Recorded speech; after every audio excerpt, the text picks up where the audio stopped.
오늘 본문은 이 세상의 마지막 날, 즉 인류 역사의 마지막 날에 있을 심판, 최후의 심판에 대해 말씀하고 있습니다. 우리는 본문을 네 가지로 나누어 생각해 보려고 하는데, 오늘은 첫 번째 것 한 가지만 보려고 합니다. 첫 번째, 이 심판의 주체. 둘째, 이 심판의 대상. 셋째, 이 심판의 근거. 넷째, 이 심판의 결과. 이렇게 넷 중에서 오늘은 하나만 살펴보겠습니다. 이 심판의 주체. 심판의 주체에 대해서 생각해 본다는 것은 최후의 심판을 행하시는 분이 누구신지를 생각해 보려는 것입니다. 이 최후 심판의 재판관은 누구이신가? 11절입니다. 사도 요한은 환상 가운데 있습니다. 하늘에서 먼저 요한의 눈에 보이는 것은 보좌입니다. 이 보좌를 가리켜 요한은 크다 이렇게 표현하고 있습니다. 얼마나 큰지 그 길이나 폭이나 높이를 말하고 있지 않아서 정확히 알 수는 없지만, 적어도 크다고 말할 때는 엄청 큰 것이기 때문에 그렇게 표현하였습니다. 이 크다 하는 낱말은 요한계시록에서는 80번이나 사용되었는데, 이것은 유별나게 큰 것을 의미합니다. 이 큰 보좌는 광활한 하늘에 있는데도 요한의 눈에 크게 보였으니까 압도적으로 큰 것입니다. 인간이 감히 측량할 수 없을 만큼 큰 것입니다.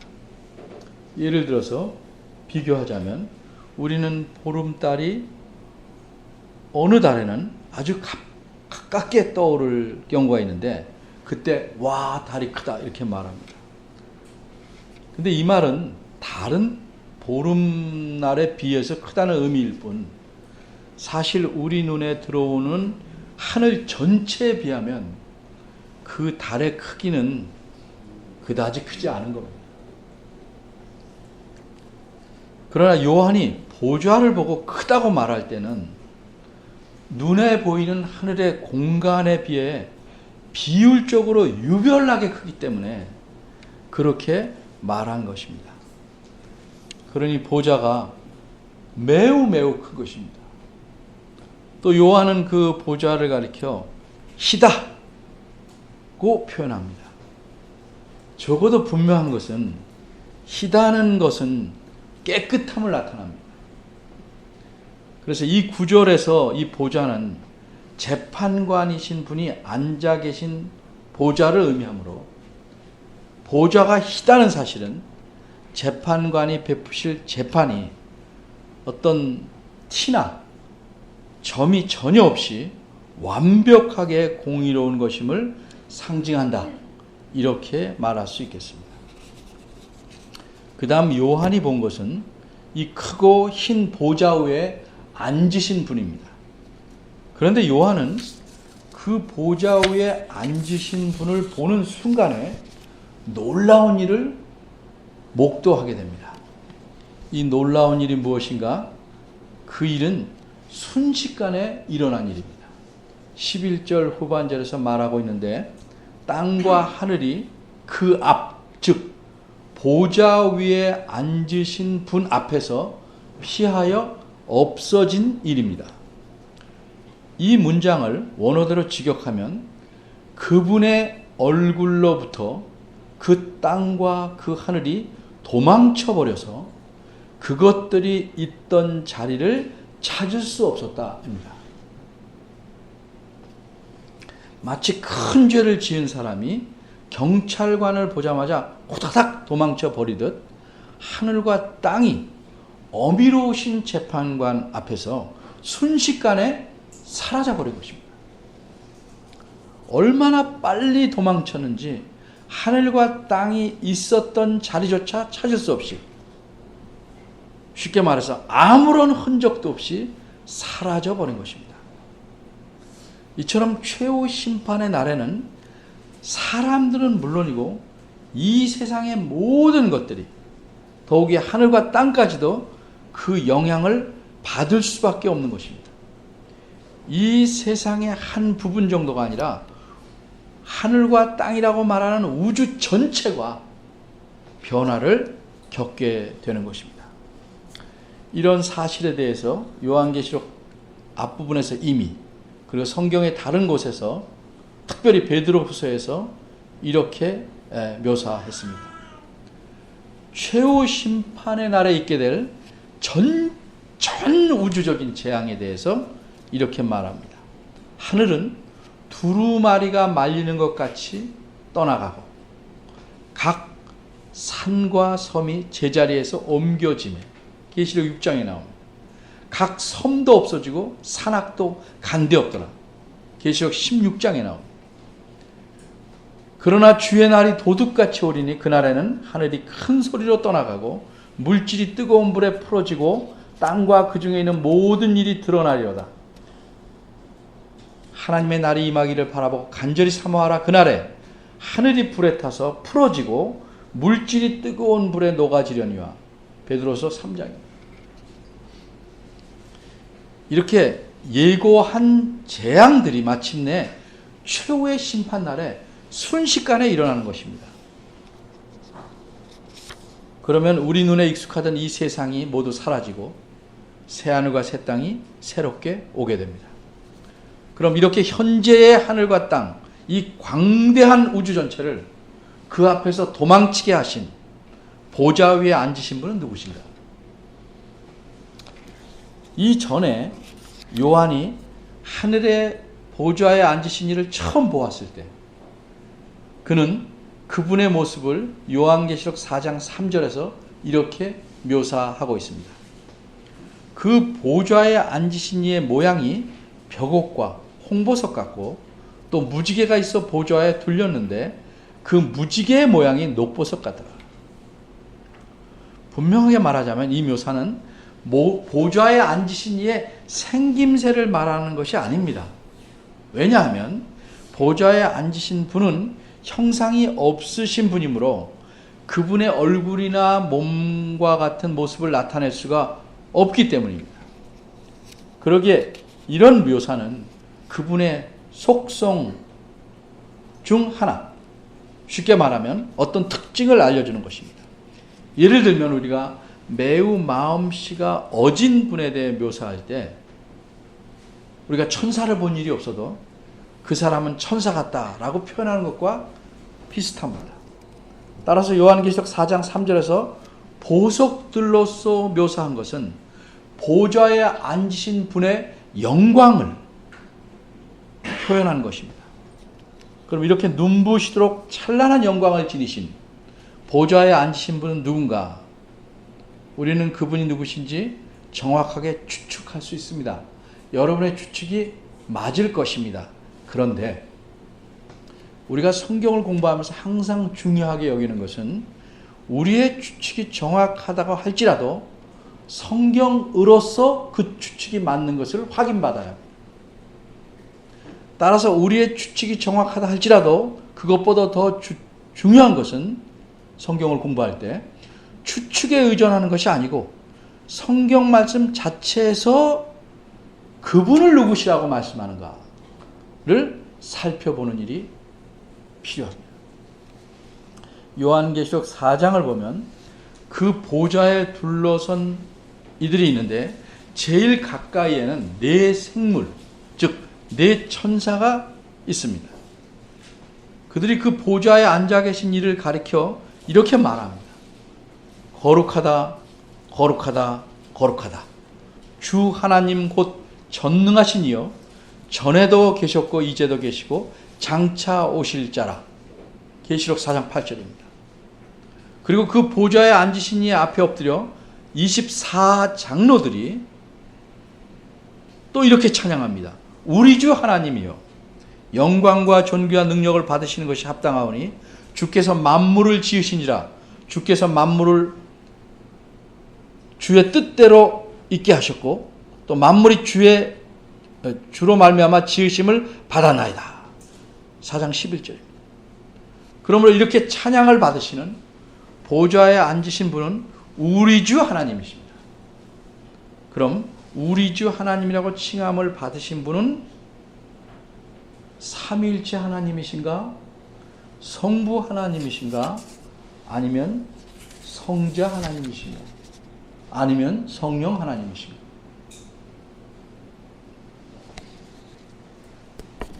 요한계시록 5장 7절을 보면 어린 양이 나와서 보좌에 앉으신 이의 오른손에서 책을 취하시니라고 말씀합니다. 그 어린 양 예수 그리스도와 보좌에 앉으신 이는 다릅니다. 또 5장 13절을 보면 모든 만물이 보좌에 앉으신 이와 어린 양에게 찬송과 존귀와 영광과 능력을 세세토록 돌릴지어다 라고 찬양합니다. 이렇듯 보좌에 앉으신 이와 어린 양, 즉 예수 그리스도를 구분해서 말하고 있습니다. 그러므로 보좌에 앉으신 분이라고 요한계시록에 말할 때는 삼위일체 하나님을 가리키는 것 아니고 예수 그리스도 즉 성자 하나님도 아닙니다. 그분은 성부 하나님이십니다.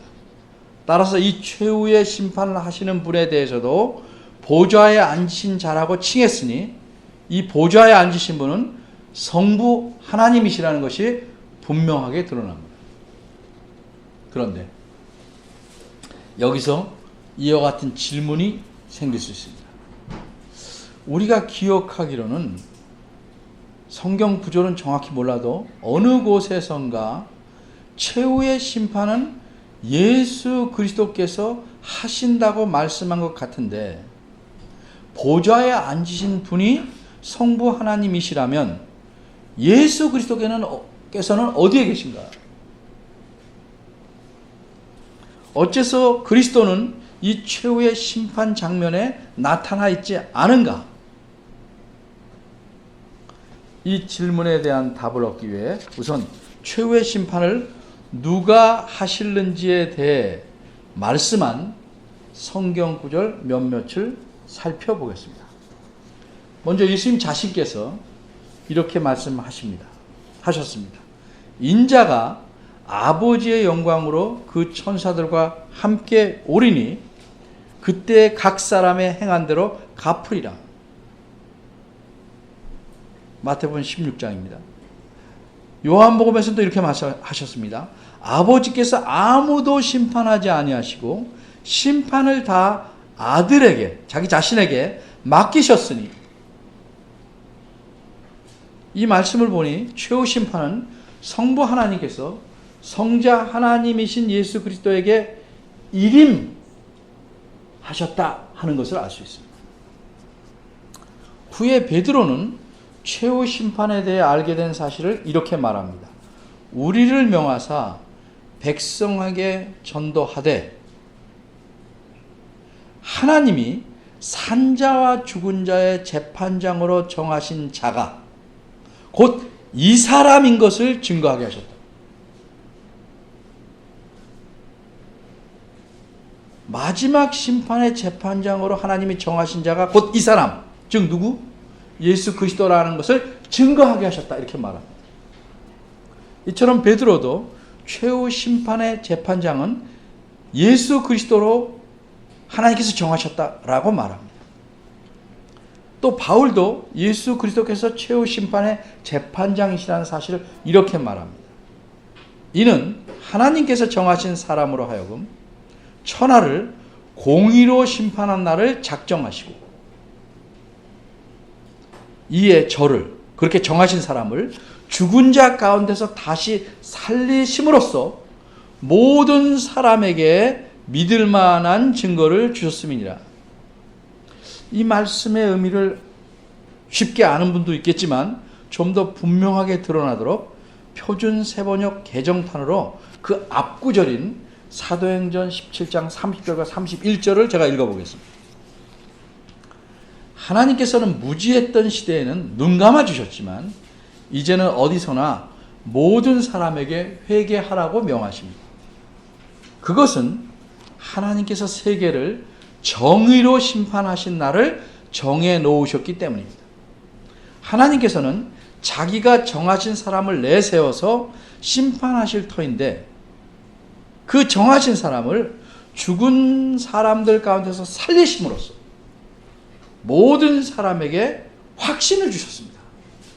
이게 무슨 뜻인지 분명히 아시겠지만 좀 붙이면 하나님께서 예수 그리스도를 최후 심판의 재판장으로 세워놓으셨고 그래서 그를 다시 죽은 자 가운데서 살아나시게 하심으로써 모든 사람에게 확실하게 증거하셨다는 겁니다.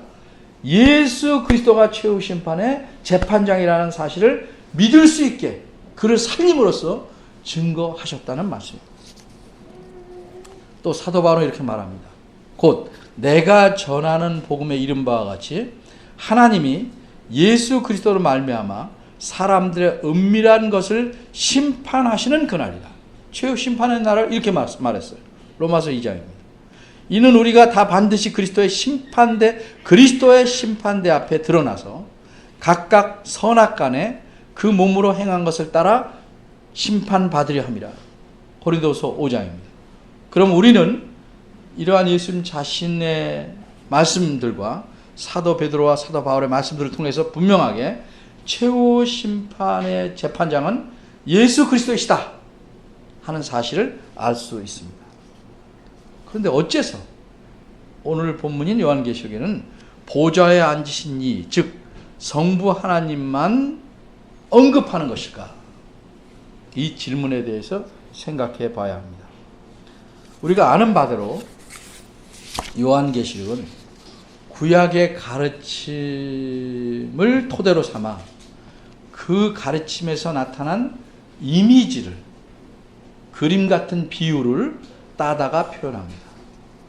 구약 성경에서는 세상 마지막에 있을 최후 심판에 대해 묘사하는 내용이 있는데 그 중에 대표적인 것이 다니엘 7장 9절과 10절입니다. 거기서 이렇게 말씀합니다. 내가 보았는데 왕좌가 놓였고 옛적부터 항상 계신 이가 좌정하셨는데 그 옷은 희기가 눈 같고 그 머리털은 깨끗한 양의 털 같고 그 보좌는 불꽃이요 그 바퀴는 붙는 불이며 불이 강처럼 흘러 그 앞에서 나오며 그에게 수정하는 자는 천천히요 그 앞에 시위한 자는 만만이며 심판을 베푸시는데 책들이 놓였더라.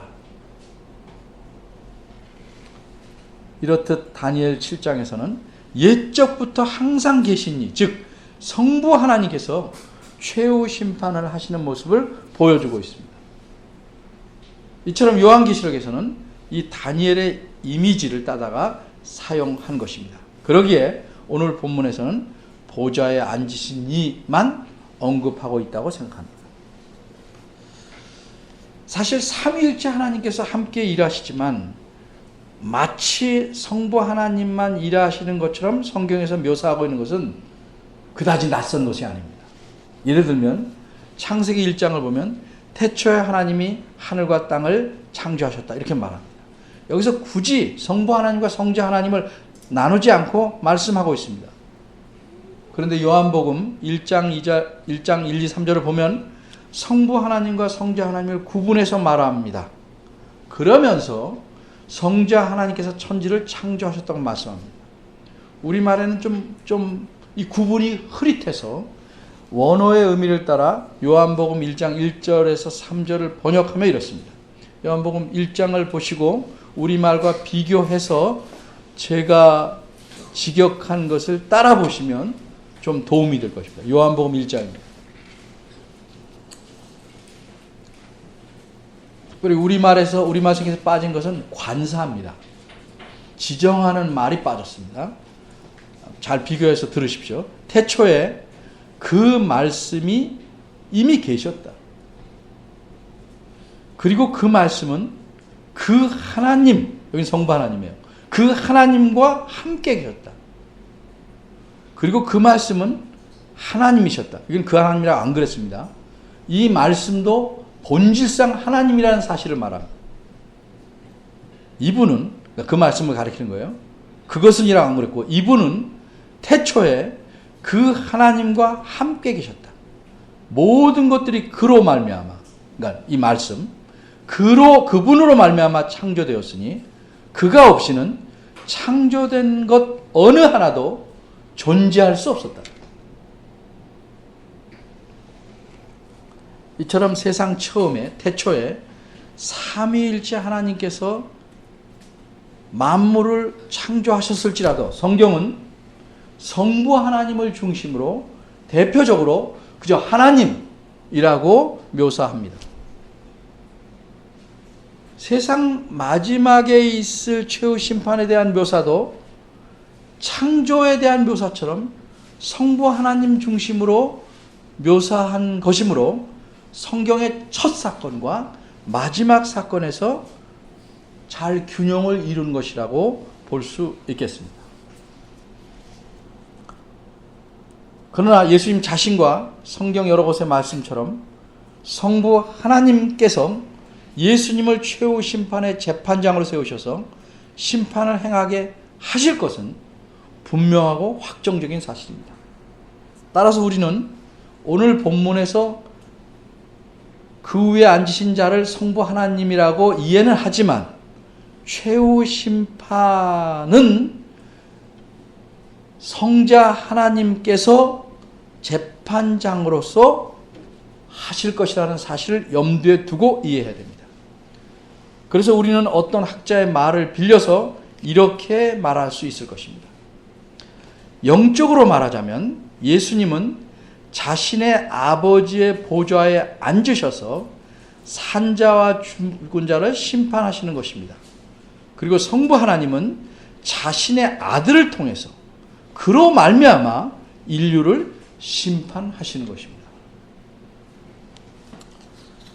이제 우리는 최후의 심판이 반드시 있다는 사실과 그 심판의 재판장이 하나님이시라는 사실을 분명히 깨닫게 되었습니다. 그럼 우리는 이런 사실을 알고 이 땅에서 어떻게 살아야 하는가? 성경 여러 곳에서 우리가 어떻게 살아야 하는지를 말씀하는데 한마디로 최후 심판을 염두에 두고 살라는 겁니다. 최후 심판을 염두에 두고 그 심판자이신 하나님 앞에서 살라고 권면합니다. 이것은 바꿔 말해서 거룩하신 하나님 앞에서 그분이 기뻐하시는 삶, 즉 거룩한 생활을 하라는 의미입니다. 세상에는 예수 믿지 않은 사람과 믿는 사람이 있습니다. 예수님 믿지 않은 사람은 어떻게 되는가? 먼저 자신이 하나님 앞에서 얼마나 죄인인지를 깨닫고 회개해야 합니다. 회개하지 않으면 영원한 멸망에 이르게 됩니다. 그러니 회개하고 하나님께서 구세주로서 이 세상에 보내신 예수 그리스도를 자신의 구주로, 구세주로 믿고 영접해야 합니다. 그게 우선해야 될 일입니다. 그러면 예수님을 믿는 사람들은 어떻게 살아야 하는가? 예수님 믿는 사람들은 하나님을 기쁘시게 하는 자 되기를 힘써야 합니다. 그저 하나님을 빌어서 자기 복을 얻으려는데 너무 힘쓰지 마시고 하나님을 기쁘시게 하는 자 되게 힘써야 합니다. 왜 그래야 합니까? 그 이유를 사도 바울은 이렇게 말합니다. 이는 우리가 다 반드시 그리스도의 심판대 앞에 드러나 각각 선악간에 그 몸으로 행한 것을 따라 심판받으려 합니다. 그러기에 우리는 사도 바울이 고린도 교회에게 호소한 다음과 같은 말씀을 우리 마음에 깊이 새겨야 할 것입니다. 이 약속, 즉 내가 너희에게 아버지가 되고 너희는 내게 자녀가 되리라 하신 전능하신 하나님의 약속을 가진 사랑하는 자들, 우리가 하나님을 두려워하는 가운데서 거룩함을 온전히 이루고 육과 영의 온갖 더러운 것에서 자신을 깨끗게 하자. 기도하겠습니다.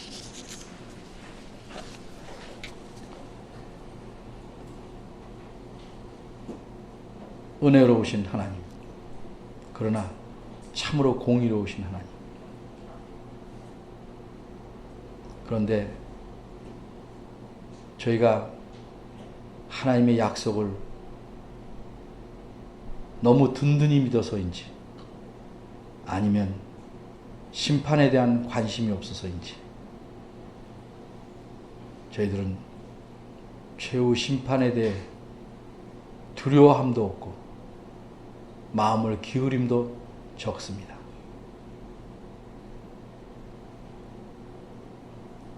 우리가 존경하는 어른을 만날 때에도 비록 그분과 친밀하다 할지라도 그분 앞에 서기를 어려워하며 늘 조심하는 삶을 살아가는 법인데,